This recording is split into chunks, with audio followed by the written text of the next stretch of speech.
नमस्कार,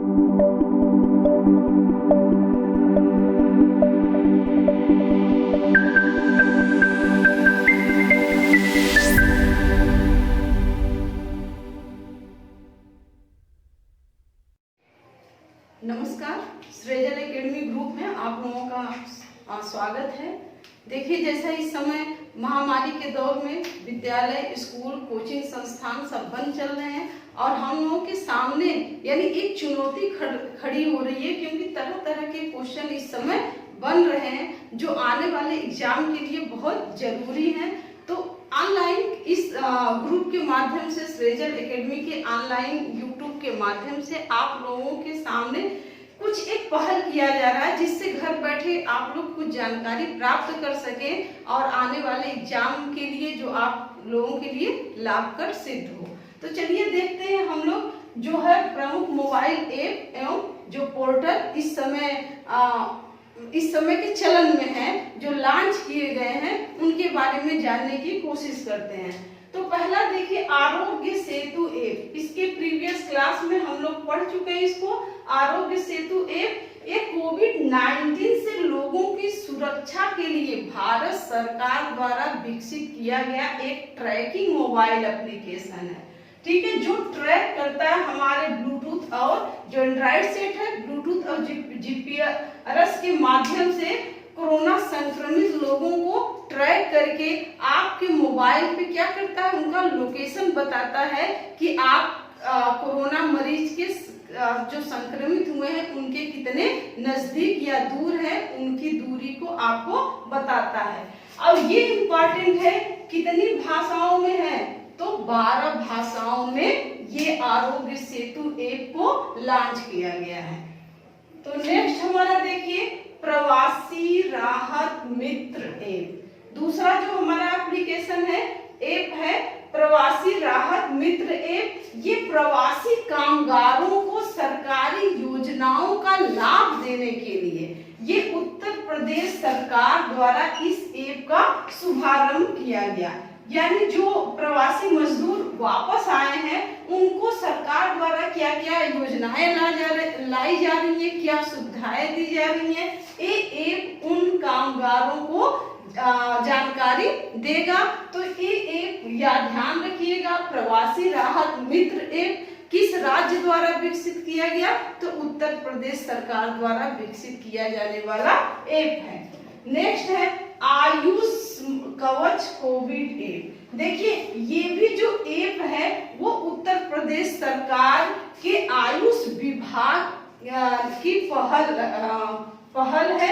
यह ऐप आयुर्वेद में मौजूद जड़ी बूटियों और चिकित्सा पद्धति पर आधारित है। आप लोग देखते हैं आयुष मंत्रालय द्वारा बार बार दिया जा रहा है, आप लोग काढ़ा पीजिए जिससे हम कोविड-19 से लड़ने में सक्षम होंगे, क्योंकि इससे इम्यूनिटी सिस्टम हमारा मजबूत होगा। तो उसके लिए जागरूक करने के लिए लोगों को यानी आयुष कवच कोविड ऐप लॉन्च किया गया। कहाँ की सरकार द्वारा?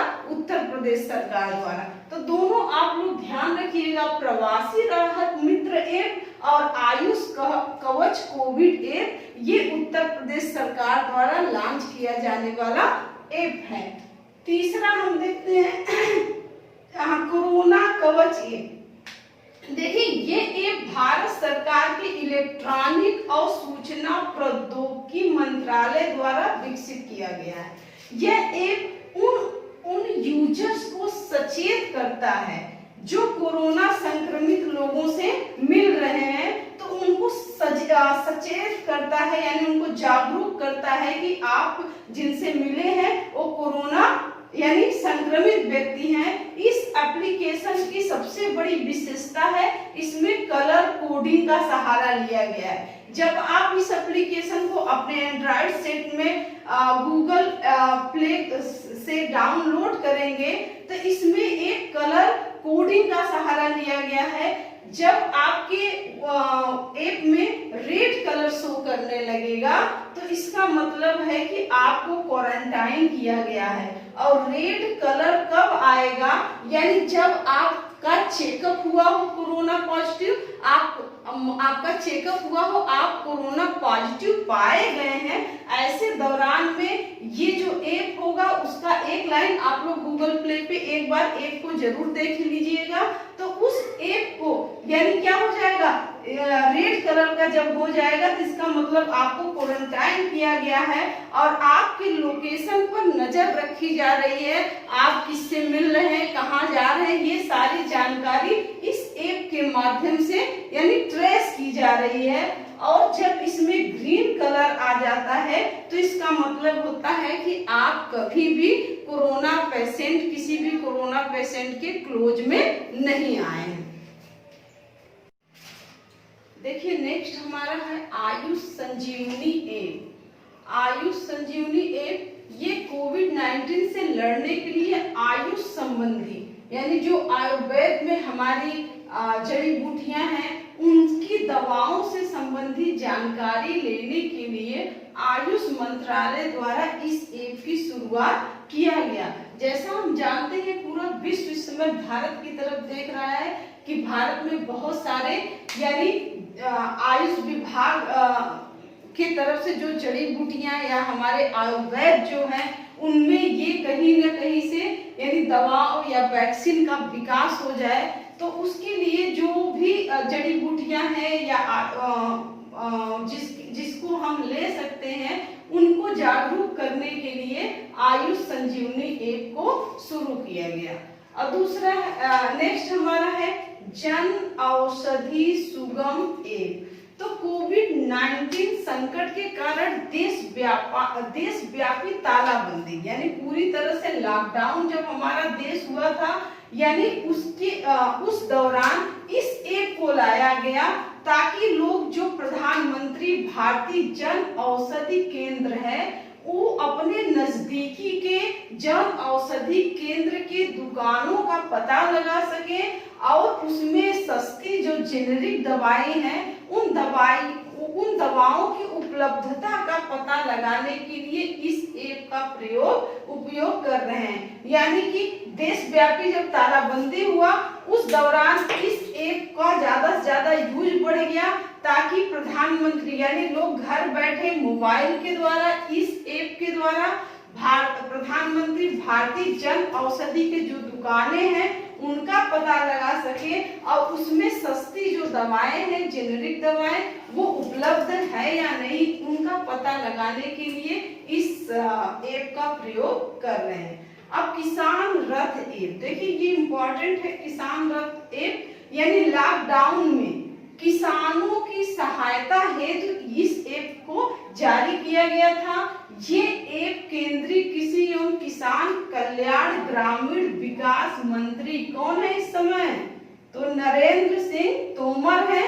तो उनके द्वारा इस ऐप को लॉन्च किया गया ताकि किसान व्यापारियों से मिलकर के अपने सामान की डायरेक्ट सेलिंग कर सके। उनकी सहायता हेतु यानी किसानों की सहायता हेतु कौन सा ऐप लॉन्च किया गया, तो किसान रथ ऐप लॉन्च किया गया। नेक्स्ट देखिए वीर परिवार ऐप, ये भी इम्पोर्टेंट है। देखिए जो शहीद हुए सीआरपीएफ केंद्रीय रिजर्व पुलिस फोर्स, इसका जो फुल फॉर्म होता है कि इनमें जो शौर्य दिवस के मौके पर हमारे देश के जो राष्ट्रपति हैं रामनाथ कोविंद, उनके हाथों से वीर परिवार ऐप को लॉन्च करवाया गया। इस ऐप के तहत जो सीआरपीएफ के शहीद जवान हैं उनके परिवारों को यानी जो सरकार की कल्याणकारी योजनाएं हैं, पेंशन संबंधी लाभ है, उनके संबंध में उन परिवारों को जागरूक कर सके, उनको सूचना दे सके, इसलिए वीर परिवार ऐप को लॉन्च कराया गया। हम जान रहे हैं कि हमारे 2184 जो सीआरपीएफ के जवान शहीद हुए हैं उन शहीद परिवारों के घरों तक ये योजना सारी योजना पहुंच सके, उनकी सूचनाएं मिल सके, इसलिए जो रामनाथ कोविंद हमारे देश के माननीय राष्ट्रपति द्वारा वीर परिवार ऐप शुरू किया गया। कब, यानी सीआरपीएफ के शौर्य दिवस के मौके पर। देखिए नेक्स्ट हमारा है दामिनी ऐप। दामिनी जैसा इसका नाम है यानी बिजली, यानी ये केंद्र सरकार के पृथ्वी विज्ञान मंत्रालय द्वारा इस ऐप को बनाया गया। इस ऐप की मदद से यानी बिजली गिरने के 30 से 40 मिनट पहले ही हमको इसकी चेतावनी आ जाएगी। जैसा हम जानते हैं कि हर साल लगभग 1200 लोगों की मौत जो है बिजली गिरने से हो जा रही है। तो उसके लिए जागरूक करने के लिए पृथ्वी विज्ञान मंत्रालय ने एक ऐप बनाया है। इस ऐप के माध्यम से जब बिजली गिरने वाली रहती है तो 30 से 40 मिनट पहले हमको उसकी चेतावनी मिल जाती है। तो उसी का नाम दामिनी ऐप है। कभी कभी हम लोग कंफ्यूज होके दामिनी ऐप को ये बिजली जो घरों में जलती है उससे जोड़ देते हैं। दामिनी ऐप क्या है तो उससे मत जोड़िएगा, ये ऊपर जो आकाशीय बिजली होती है उसके लिए जो दामिनी ऐप को लॉन्च किया गया। अगर खेलो इंडिया ऐप, देखिए खेलो इंडिया ऐप प्रधानमंत्री द्वारा 2017 में ही लागू किया गया। तो ये ऐप खेल व स्वास्थ्य के लिए यानी लोगों को जागरूक करने हेतु प्रधानमंत्री ने इस ऐप को लॉन्च किया। यानी भारत में खेलों की संभावना को और बनाए रखने के लिए, जैसा हम जानते हैं भारत युवाओं का देश है, उन युवाओं में खेल और स्वास्थ्य को लेकर जागरूक करने हेतु प्रधानमंत्री ने खेलो इंडिया ऐप की शुरुआत किया। अब देखिए ई धरती ऐप, ई धरती ऐप यानी भूमि संबंधी जितने आवेदन होंगे सरकार द्वारा कुशल प्रबंधन या आप अपने भी मोबाइल में ई धरती ऐप डाउनलोड करके अपने भूमि के बारे में पूरी जानकारी ले सकते हैं। ये जो ई धरती ऐप है ये राजस्थान सरकार द्वारा चलाया गया ऐप है। नेक्स्ट है दीक्षा पोर्टल। देखिए दीक्षा पोर्टल मानव संसाधन विकास मंत्रालय द्वारा शुरू किया गया ये पोर्टल है। इस पोर्टल पे जो हमारे शिक्षक हैं यानी उनको ऑनलाइन हो ऑफलाइन प्रशिक्षण देने के लिए इस ऐप को, इस पोर्टल को बनाया गया ताकि शिक्षकों को क्या किया जा सके यानी उनको प्रशिक्षण दिया जा सके नए नए तरीकों से, यानी वो टीचिंग मेथड उनके अंदर लाया जा सके। इस हेतु दीक्षा पोर्टल को मानव संसाधन विकास मंत्रालय द्वारा लगाया गया। धन्यवाद। अगर आप लोगों को क्लास पसंद आए तो लाइक शेयर सब्सक्राइब जरूर करिएगा।